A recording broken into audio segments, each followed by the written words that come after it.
So this lecture is on last paintings. It's actually been something that's been of interest to me for a while, and some of the time we know the reasons why it's their last, sometimes we don't. We can certainly try to conjecture, but I cover a lot of them here. So let me move on. So when I started with the topic, it really surprised me that there was already a book out. So of course I ordered it. And this particular book particularly surprised me because the first thing I noticed is it says The Last Painting on it. But the thing is, it shows a Van Gogh, and it's probably not the last painting of Van Gogh. That immediately puzzled me as to why they would put that on the cover. And ironically, even in the book, they questioned it. So why it was on the cover, I don't know. But again, for whatever reason, this book has that kind of blaring error. But otherwise, it's really quite a lovely book. And so this is basically the culmination of an entire life in art. So, you know, sometimes they know they're near their end, sometimes they don't. And in any case, it is a pretty interesting theme. And I hope it kind of touches on a lot of different artists and maybe some that you'll be more interested in learning more about.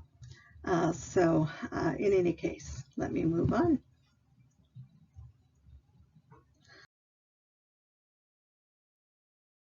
So this is a detail of one of his last works. Note I say one of, probably not the last. And I think the reason why they want this to be the last is because, of course, we know he shot himself in this cornfield, and then he died a couple days later. And, you know, some have conjectured, well, now they're saying that these little boys had something. No, I don't think so. Oftentimes, in order to get published, they come up with these wild ideas and they find a little support for them. I still don't buy that one. So Dr. Jan Hulsker in the New Complete Van Gogh says there's a tendency to romanticize Van Gogh. You think? Wheat Field with Crows has often been regarded as his last work. It depicts a field of fully ripened grain. The grain is still green in the earliest paintings from this period. Yet as the painting with its ominous crows is not mentioned in the letters, we can only speculate about the exact date. It was not one of the new works that Vincent mentioned in the letter that he wrote July 23rd, 4 days before he died. This is more likely what was one of his last works. This one or Tree Roots. And in any case, this is a really quite lovely work. It's Daubignet's Garden, and you've probably never even seen it. I think most people have seen Wheat Field with Crows, but Daubignet's Garden, Daubignet was an artist, and it was an artist that he admired.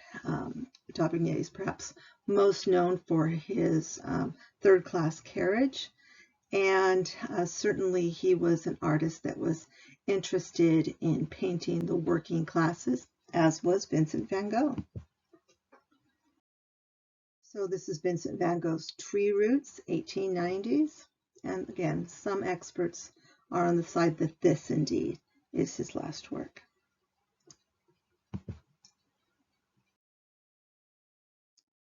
Raphael, Transfiguration of Christ, High Renaissance. This is believed to be the last work of Raphael.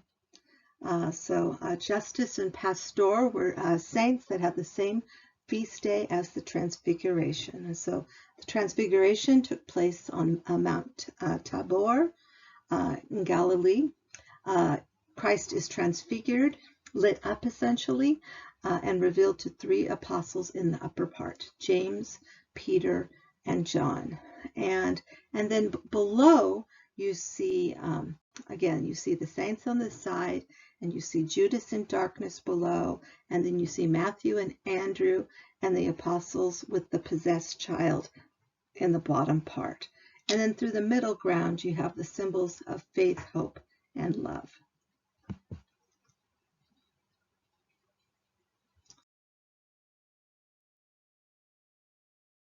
So the transfiguration of Jesus took Peter, James, and John with him up to the high mountain where they were all alone. And this is from Mark 9. So always when you're looking at anything scriptural or anything from Buddhist art, go to the source. And led them up to a high mountain where they were all alone. There he transfigured before them. His clothes became dazzling white, and whiter than anyone in the world could bleach them. And there appeared before them Elisha and Moses, who were talking with Jesus. Peter said to Jesus, "Rabbi, it's good for us to be here. Let us put up 3 shelters, one for you, one for Moses, and one for Elijah." He did not know what to say. They were so frightened. Then a cloud appeared and covered them, and the voice came from the cloud, "This is my son whom I love. Listen to him." And so again, this is the late work of Raphael Sanzio, Italian high Renaissance, and it was commissioned in 1517 by one of the Medicis, who would later become Pope. So, Mannerist example, the radiant Christ floats in the clouds, flanked by Moses and Elijah. Below them, lying kind of dazzled, are his disciples. The apostles are unable to cure the sick boy, and meanwhile, the expressive bodily gestures and glazed, open-eyed stare of the boy reveal the awful condition. And this is from a website, educational website. Raphael's efforts to capture physical and psychic illness through masterfully painted techniques are clearly visible. And of course, he healed the boy. And so this is a self-portrait of Raphael. And Raphael died quite young. According to Vasari, Raphael died of too much sex. Indeed, new scholarship suggests that he may have actually died of something that was kind of sort of related to like the COVID strains that we apparently are going through now. So again, they think it very well might have been some sort of virus or something that was equally elusive. So, can you die of too much sex? Again, that was what Vasari said in Lives of the Artists. And he's one of the first biographers of these artists. He's one of the early art historians, if you want to call him that. So Raphael died at 37. And of course, the Transfiguration is one of his most popular works. Indeed, if you are ever at the Vatican, you should not be surprised to find a crowd in front of it. Here is Raphael's La Fornarina, which means the baker girl, and she was his mistress. Some possibility his wife, although secretly, because upon cleaning, they found a little ring. So maybe. So it's one of those art history mysteries. Albrecht Dürer, maybe his last work. This is a diptych. 4 apostles, John, Peter, Mark, and Paul. Note, Paul technically not one of the original apostles, but indeed that's what the title is. This is happening, painting is happening at the same time as the Protestant Reformation. Indeed, Dürer is one that actually converted from Catholicism to become a Protestant. And one of the reasons we think that this exemplifies this conversion is because in this painting, that's a diptych, 2 parts, instead of having Peter in the foreground, he is basically towards the back. And it's kind of interesting because you also have in the front, you have John and Paul, who were basically emphasized more than the other apostles in the Protestant faith. And then you actually have them basically saying that he's holding the Bible and it's in front of the keys to the church, because Peter is often shown with the keys of the church. That's one of the ways you can identify Peter, and also he's usually bearded as well. And in front of the keys of the church, they have the Bible, and the Bible essentially, they're saying that the Word goes first, that you follow the Word of God, that you follow the Bible, not necessarily the teachings of the church. So it's subtle, but it's definitely there.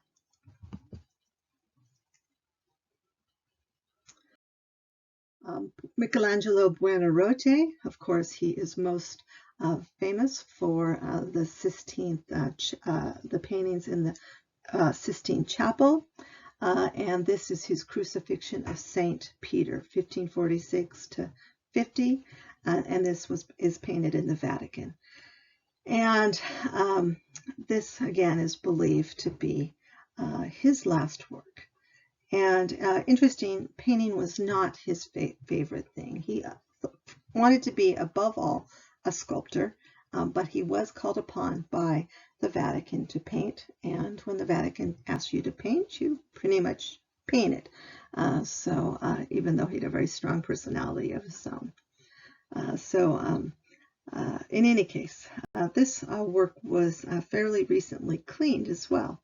And so I do have a clip on that, so I'll try to remember to post it. So commissioned by Pope Paul III, who asked him to paint the Pauline Chapel.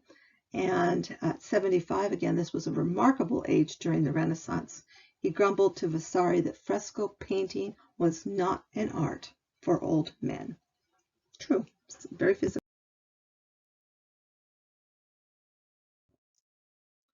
Titian's Pietà. This is 1576, probably his last work, and it was for the Accademia in Venice. And it was actually intended for Titian's tomb in the Frari. In any case, I guess that's good that he was working on that then. So strong diagonal.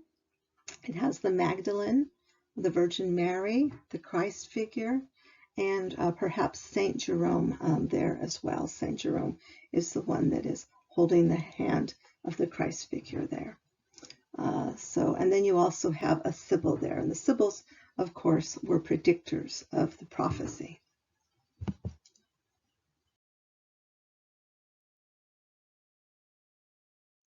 Last Supper, commissioned by Philip II of Spain. This is a late work of Titian. And it's one of those works that don't often get shown, so I thought I would include this one as well. So this is Titian's Last Supper, and it's very, very different than the Last Supper that we all know of Leonardo da Vinci. Peter Bruegel the Elder, The Storm at Sea, 1568, oil on wood, and this is believed to be his last work.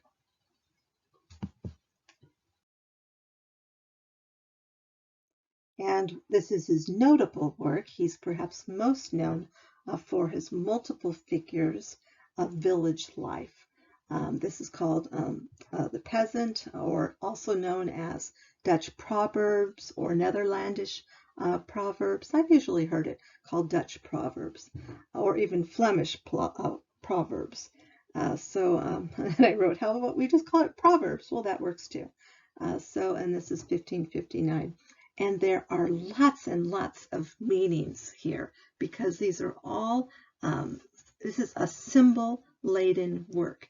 And today, we don't recognize all the little symbols, but I do have a really, really good resource that basically goes through the painting and will tell you about it. So this little pushing little tiny people like Gulliver's Travels, of men, women, children, and animals acting out these proverbs for wisdom and or folly.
Could I possibly have remembered all those? No.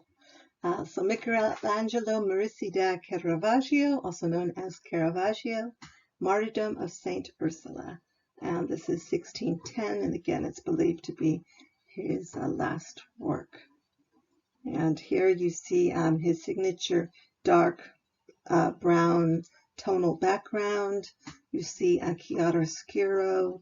You see three-quarter view figures that invite the viewer in to almost be part of the scene. And so this is, again, the Martyrdom of Saint Ursula.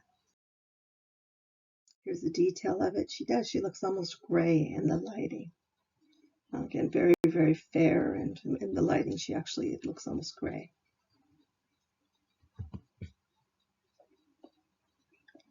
So, mysterious protective hand revealed after cleaning and restoring. And so there's kind of an extra hand coming out there. So Ursula, 4th century saint, Christian martyr, 100,000 virgins were sacrificed in Cologne by the Huns. This is a legendary story. At least I hope it's a legendary story.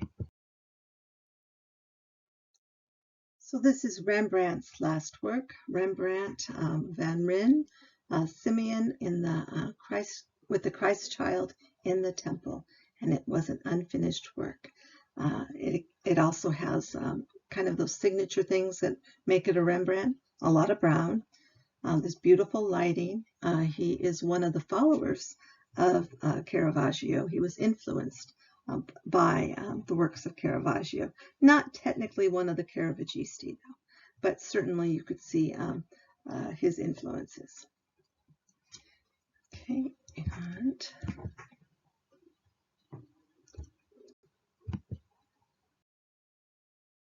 so according to Luke, the religious Simeon had been promised by God not to die until he saw his Savior. When the infant Jesus was presented in the temple in Jerusalem, the old man recognized his Savior and thanked God. Rembrandt creates this emotional scene with only a few figures, and it allows the viewer to, again, be kind of up close and personal with this by showing these half figures. And it's just really, really quite gorgeous.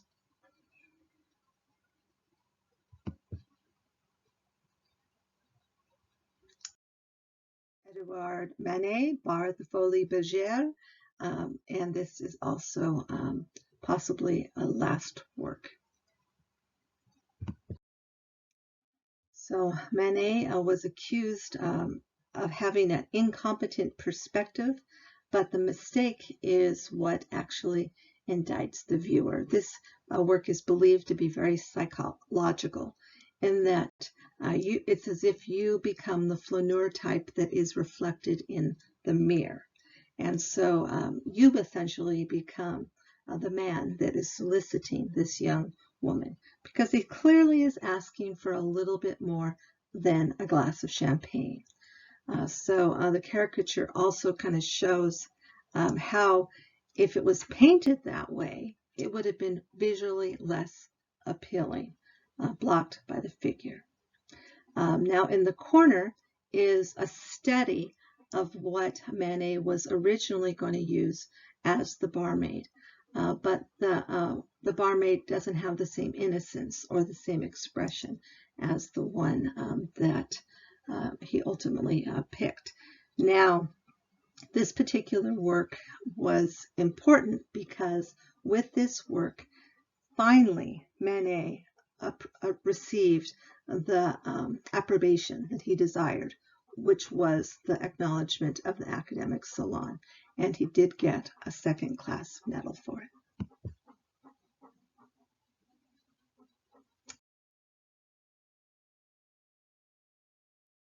So in any case, it's a really interesting work psychologically.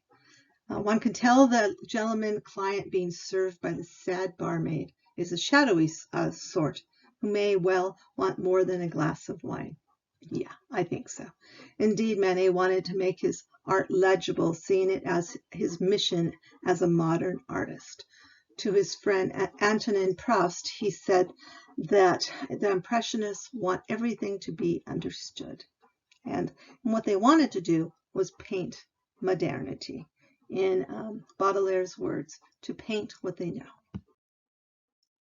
So they were very much interested in the spectacle of modern life, Baudelaire's heroic modern life. And this is the streets of Paris are being widened under Baron Haussmann and basically remodeled to the Paris that we know today. And my favorite detail is the little acrobatic feet in the top corner. And so, and it also has a gorgeous clementines and gorgeous details of the champagne. Now, some suggest this is his last work. Carnations and other flowers in a crystal vase. So Manet was very much likable. People laughed with him. He was occasionally depressed. He was spending time in the country, painting women, flowers. He had a gangrene in his leg, was in bed, and 10 days after amputation, he died. He died of complications of syphilis. This was before penicillin. A lot of artists succumbed to it.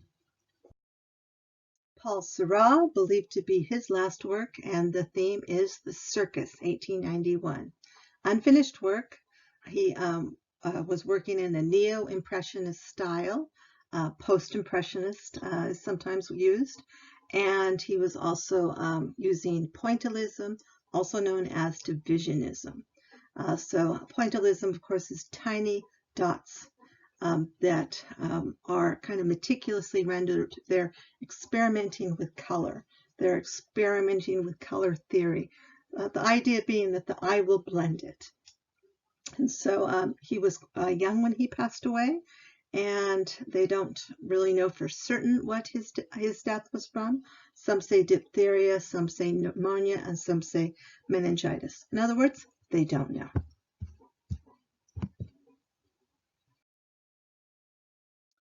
And Seurat evoked permanence by recalling the art of the past. And Seurat, this is an example of pointillism. So this idea of pointillism, just again, these meticulous dots next to each other.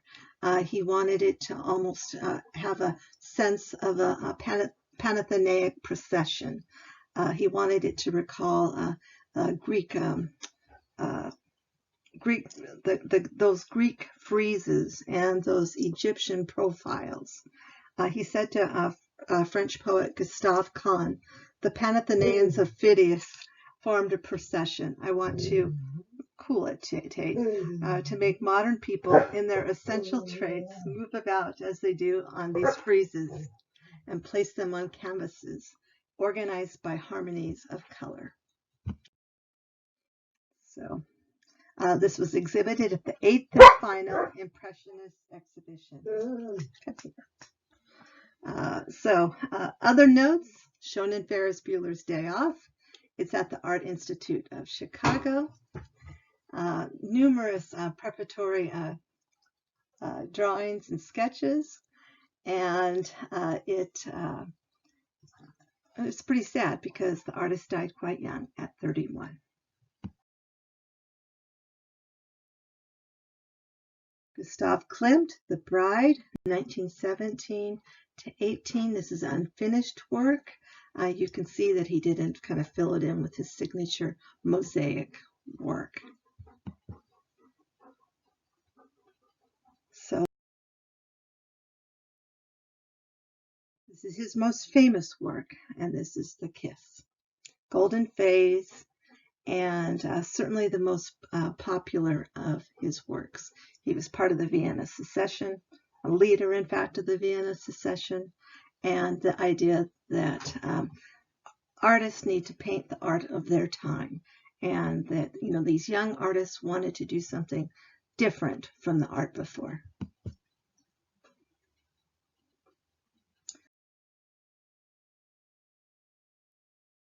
So he did not speak a great deal about this work, and we do not know who she is. And that, I think, adds to the mystique. Is she Adele Bloch-Bauer? Probably not. Emily? Probably not. She was a dear friend. They had a close relationship almost his whole life. Muse, friend, model. Herma, the model for Hope One, possibly, or maybe she's a mix of all of them. That's kind of what I think. So 1900s, Freud's writing about sexuality. Klimt is painting the female form as a virgin, as a seductress, as a mother. His work focuses on the female form. He loved women. Many of his works are symbolic and allegorical, but he did not like to discuss the meaning. He was the second of 7 children, and he was born to a gold engraver. Hence, there was a lot of gold in his works. 1876, he goes to the School of Applied Arts. 1897, he's the leader of Vienna Secession. January 1918, he had a stroke, and he was weak, and he ultimately died from pneumonia. And he ultimately, in his very last words, was asking for his friend Emily to come.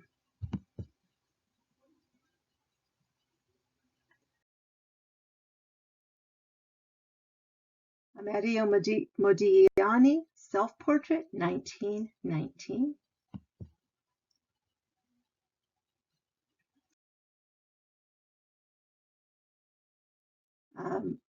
Red-Headed Girl in Evening Dress, 1918.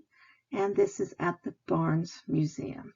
And this is very possibly his last work. Beautiful work. He was known for these women with these longer necks.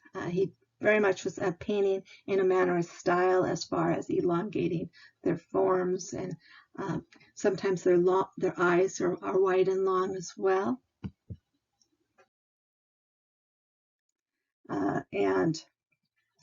This is his common law wife, Jeanne.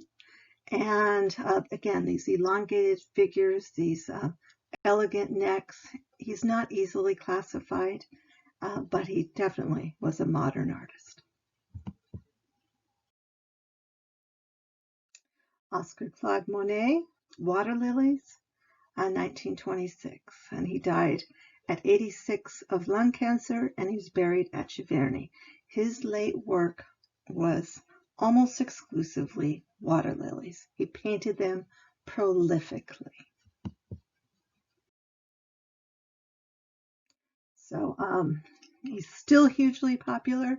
Almost 400,000 people toured the Denver Art Museum in late 2019, far exceeding their expectations. And they made a great deal of money from the exhibition and all the paraphernalia that you can get related to Claude Monet.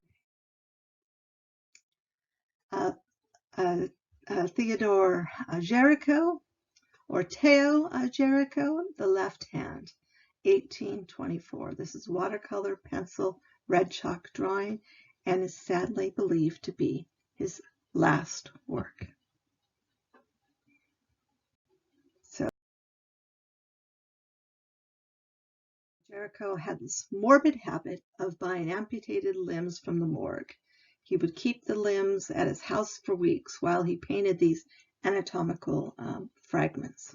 One of the works is called Anatomical Pieces. It's in my scary art lecture. At the very end, he waves goodbye to the world with this hand. Not my words.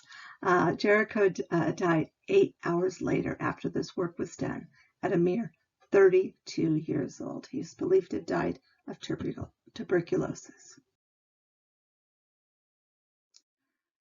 Paul Klee. Paul Klee was largely influenced by childlike drawings. He had a very, very distinctive style, a very, very modern style.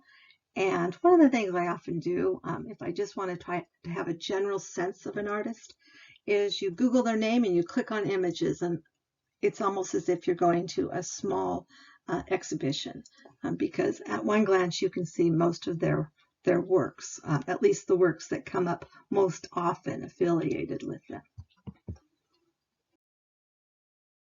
So this is Untitled, 1940, and it was considered his last work. He studied at Munich Academy. He was part of the Der Blaue Reiter group, which means Blue Rider. They believed that the color blue was spiritual, and it was led also by Vasily Kandinsky, who also believed in the spiritual healing aspects of blue.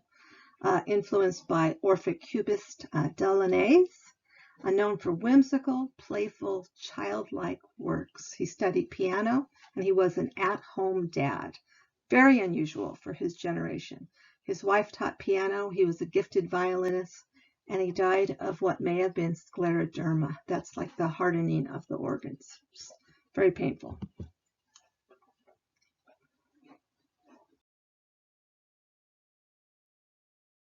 Or maybe it's this one. So this is Untitled, 1940. So oil, glue, paint, jute. So this is mixed media in 1940. So he was gripped by a frenzy of painting in his last days. Lilly said he was frantic to paint. He celebrated his birthday with 3 days of activities. His son placed a plaque on his father's tomb with a quote, "None in this world, none can capture me, for I live among the dead as much as those who have yet to be born." It's rather a lovely thought.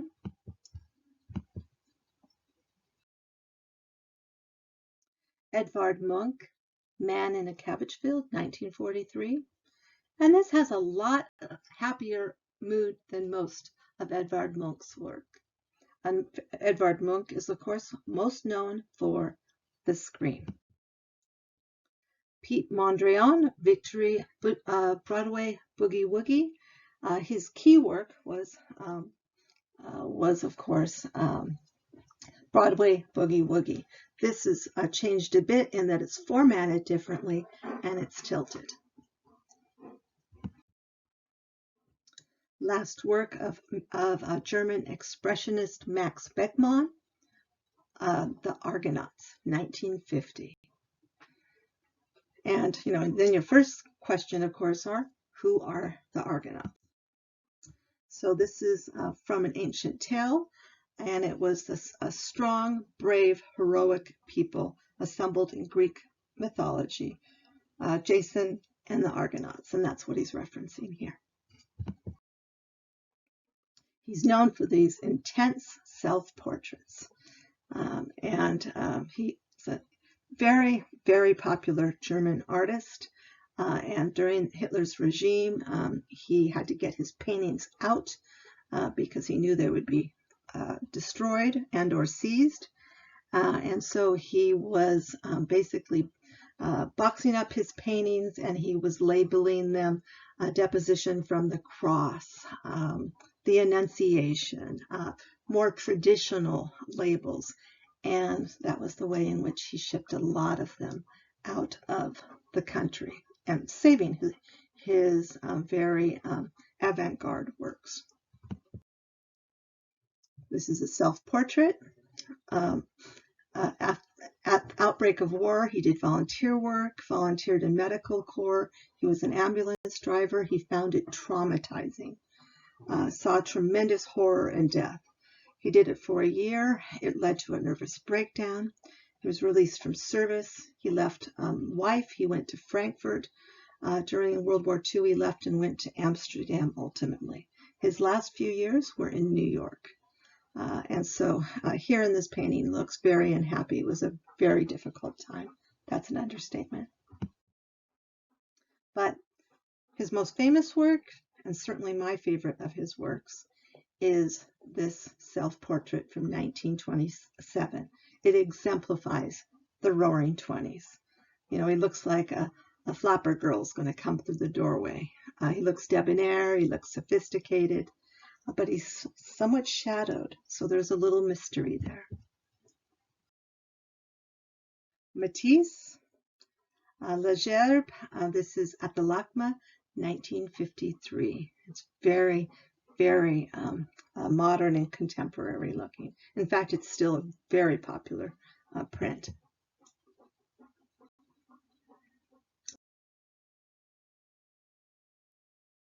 Frida Kahlo, Viva la Vida Watermelons, 1954. And indeed, that's what it's labeled, Live Life. And indeed, this is what she produced near the end of hers.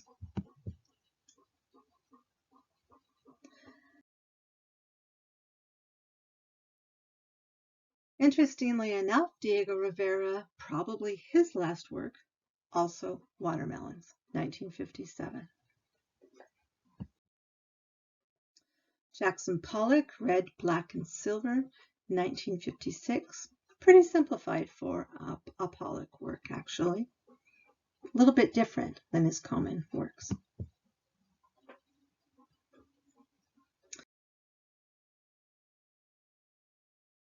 Marcel Duchamp, Étant Donné, installation before installation, 1946 to 66.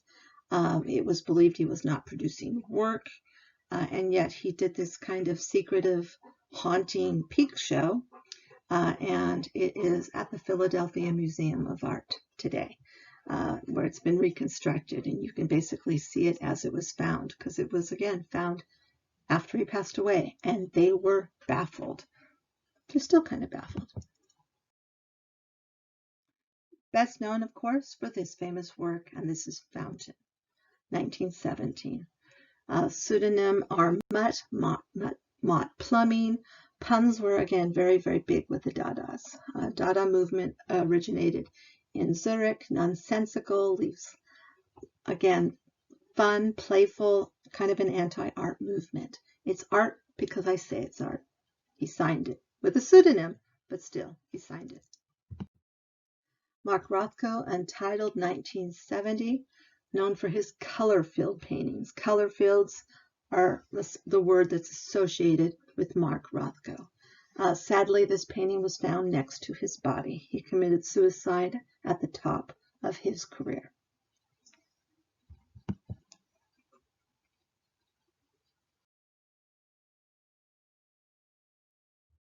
Salvador Dali, Swallow's Tail and Cello. You see that right away, don't you? In any case, this is 1983. And so very different, really, from a lot of his work. And so here we have a cello functions as sediment rather than music. The cello is the main subject matter.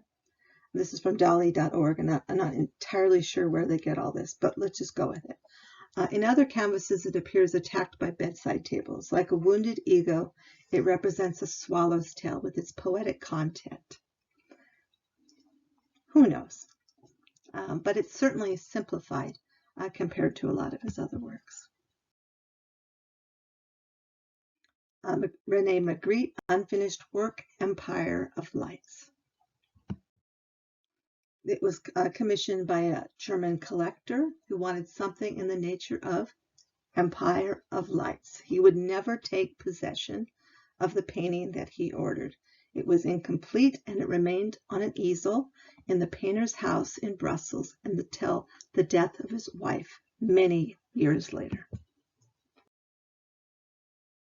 So this Empire of Lights refers to a series of paintings that Magritte covered more than a dozen times from 1947 to 1965.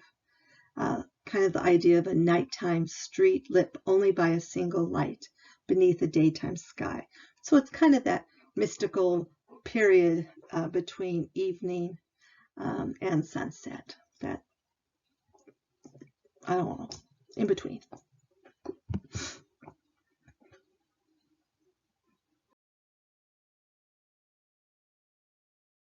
Georgia O'Keeffe, The Beyond, 1972. So this was her last work, and oil painting. Her eyesight was not very good at this point. She literally produced thousands of works. She was prolific in her long life. Pablo Picasso, Self-Portrait, Facing Death, one of his last works, and fairly disturbing, actually. Andy Warhol, Last Supper, 1986. he came from a religious family, and towards the end of his life, he apparently is returning to some of those religious themes. And so you have a reputation of imagery, and again, that's very typical of his work with silk screening, and he loved the repetition of pattern. I remember his canned goods, particularly Campbell's soup, and he was indeed a lifelong closeted Catholic, according to one source. And then here is Warhol's Vanitas skull that was produced much earlier. Francis Bacon, Study of a Bull, Private Collection, 1991. Oil, aerosol paint, and dust on canvas. Bacon was ready to sign off. He was so ill. And this is from one author. He knew exactly what he was doing here. Is the bull making an entrance? Is he receding to somewhere else, to his own cremation? Most of the 2-meter painting shows deliberately raw canvas. Underneath the bull, Bacon has used real dust from his famous studio in Kensington. To me, the dust that is terribly poignant, said Harrison. He often used to say, dust is eternal. After all, we all return to dust. The work was found in a private collection when an editor was working on a catalogue raisonné of Bacon's work. What a catalogue raisonné is a complete collection of an artist's entire work. So usually they're pretty big, and sometimes these catalogue raisonnés become pretty valuable because they're pretty big. But catalogue raisonnés are again important because it's especially nice as an art historian to be able to flip through a book that essentially has all of their works.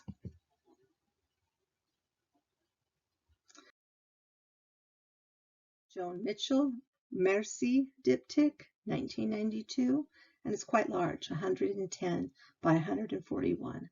She died of lung cancer, and she was sadly told she had weeks to live. And so this is her last work. Her brushstrokes appear suspended atop the exposed ground of her primed canvas. Color never escapes its expressive stroke. Mostly she employs a palette of primary yellows, oranges, greens, and blues that are dulled in an alla prima direct mixing. Alla prima, remember, is directly also associated with Edouard Manet, who liked to paint in that fashion as well. It means at once. Okay. Cy Twombly, contemporary untitled work. He was known for making marks, known for his scratching marks, scratchy quality to his works. Here is a gallery view. Sometimes that helps to explain Twombly, I think, when you see more than one of his works at a time. His style is very distinct, and for many, very confusing.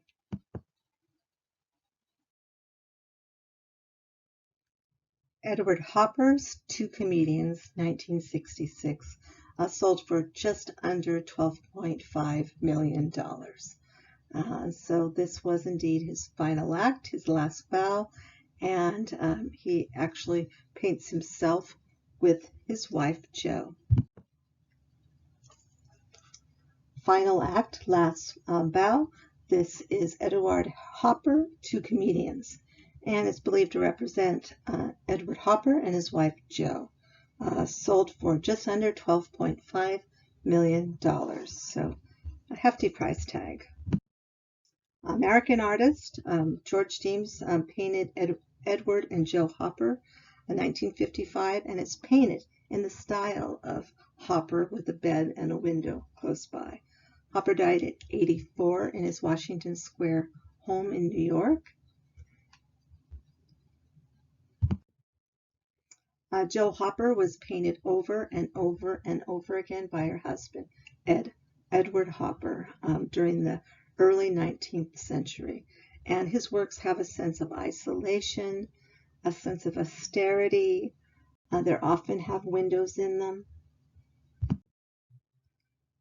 His muse, his wife, was Jo. And this is probably his most famous work, and it's called Morning Sun, 1952.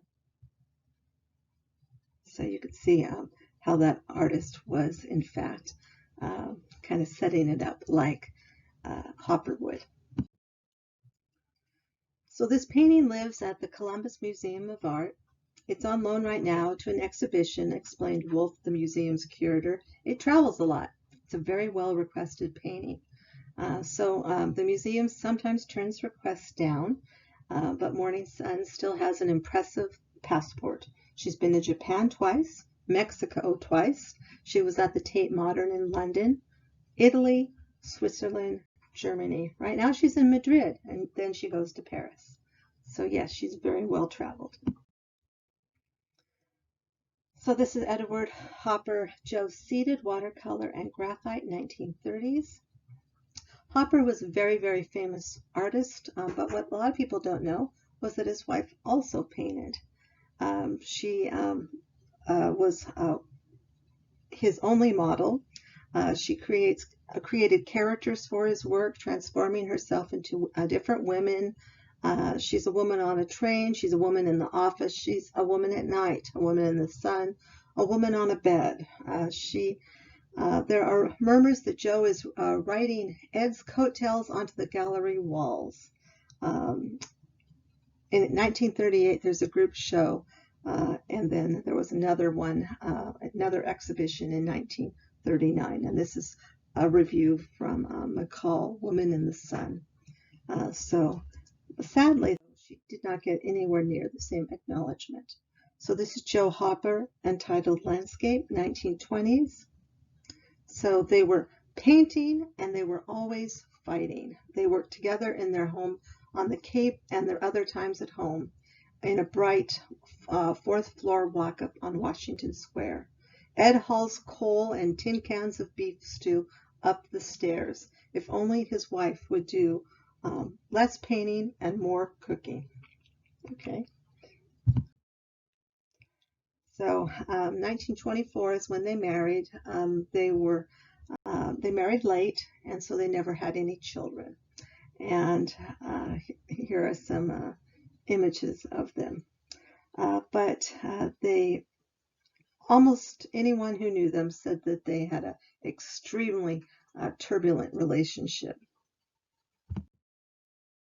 Robert Henry painted her, the art student, 1906. And this is her self-portrait of herself.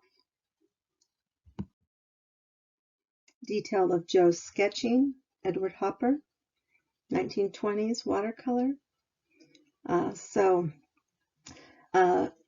She was exhibiting successfully before she married. So she knew how to promote and organize. And it's believed that his success was largely because of her involvement.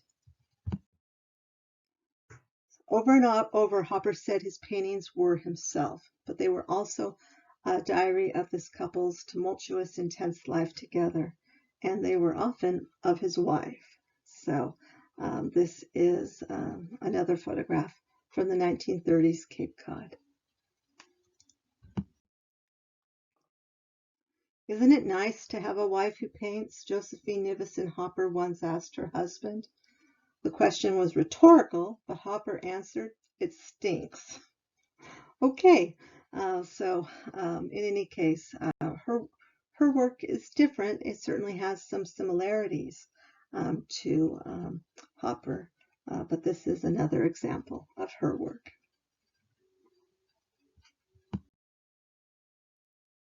This is Edward Hopper, Jo in Wyoming, and he is showing Jo actually painting. So Jo recorded in her diaries that their fights were vicious. Jo scratches Ed and bites him to the bone. He slaps her, bangs her head against a shelf, colors her with bruises. On the 25th wedding anniversary, she tells him they deserve a medal for distinguished combat. Pretty sad. So no, women have not been represented well in the galleries. This is from the Guerrilla Girls. How many women had one-person exhibitions at New York City museums last year? Guggenheim, 0. Metropolitan, 0. Modern, 1. Whitney, 0. So again, this is looking back. So now it is 1970s, and women leave raw eggs and boxes of tampons on the Whitney staircase. They want to know, where are the women artists? If only they'd known where to look. Littered about town in New York City hospital lobbies, office and reception areas, they could have found the framed works that Joe entrusted, indeed, to the museum. But what happened is they ended up in offices and lobbies. So pretty sad. It's kind of a sad story, all in all. What has become of my world, Jo wrote in her diary. It's evaporated. I just trudge around in eddies. And this is Jo Hopper's obituary, no date, and shows dying flowers. And you do see a little cat right around the corner as well, and you see her hand just kind of pulling back the drapes. So late work, maybe.